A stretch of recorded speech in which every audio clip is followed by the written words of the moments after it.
Hi, my name is Heather Creekmore, and this is 5 Minutes or Less with the Homeschool Project podcast. I've been homeschooling for 8 years. I have 4 kids.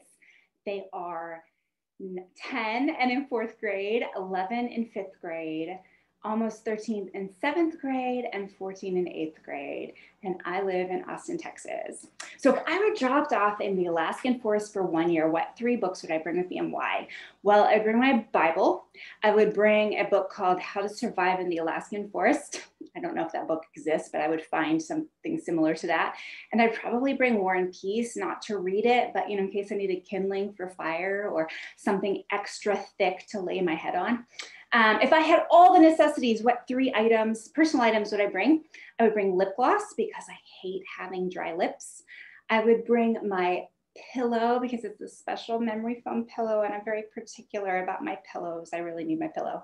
And I'd probably also bring my quilt, which sounds like a blankie, but I love my quilts. Some dear friends, older friends made it for me and I love my quilts, so I'd probably bring that. If I had the opportunity to have dinner with anyone from the past or present, who would it be? I think it would be Elizabeth Elliot because her books are very intriguing to me, yes, but I just want to know how a woman who has had basically Ecuadorian natives murder her husband and her friend's husband, how she goes back to that place to minister. That's just an amazing story to me. And so I would just love to learn about how you go back to a place where people have hurt you so badly. If I could only watch 1 movie for the rest of my life, what would it be? Oh, that's easy. It would be The Greatest Showman. I mean, of course. What else could it be? If I had no restrictions, what form of schooling would I follow? Road schooling, boat schooling, world schooling. And why? Oh, it would totally be road schooling, although it would have to be like hotel schooling. I don't know if that's a thing or not, but I'm not really an RV kind of girl, but goodness, if we could just travel the world and stay in nice hotels and do school from all over the world. Oh, I would love that. If I had a free plane ticket to anywhere in the world, where would I go? I think I would go to Australia because I've not been there yet. And remember doing a report in the 7th grade on Ayers Rock and on Sydney and all things Australian. So it's fascinated me for a long time. So I think I would go there. What is my biggest struggle in homeschooling? Well, I would say my biggest struggle is keeping everyone on task, keeping track that everyone's done their work. I tend to be a little too trusting and I kind of have things going on every day with my own work.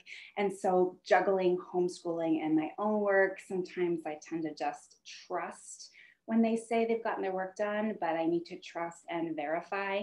And then sometimes I don't verify for a couple of weeks and what I find is not good and there are consequences. So that's my biggest struggle. What has been the most positive outcome that has come from homeschooling? Oh, there's so many. I only have like 2 minutes left.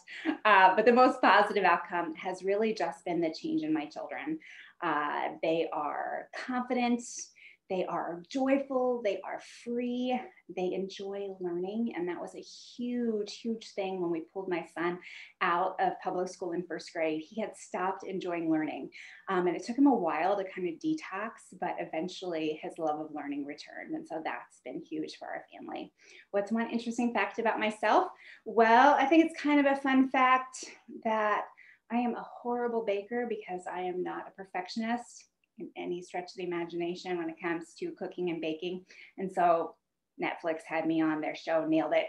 I'm in season 1, episode 1, and that's my blue cake that's leaning to the side in the thumbnail images for the show, or at least it used to be. What's one piece of wisdom I can share with all others in this community? Oh, friends, if you are new to homeschooling, I would say just don't give up. And don't worry if those around you are at a different pace or do things differently. It's okay. Your kids are getting so much more out of it than you realize. Comparing yourself to what's going on in public school or what your other friends are doing in terms of their homeschooling, it's just always going to leave you frustrated, like you need to do more, do things differently. But trust your instincts, and your kids will thrive in this. I know they will.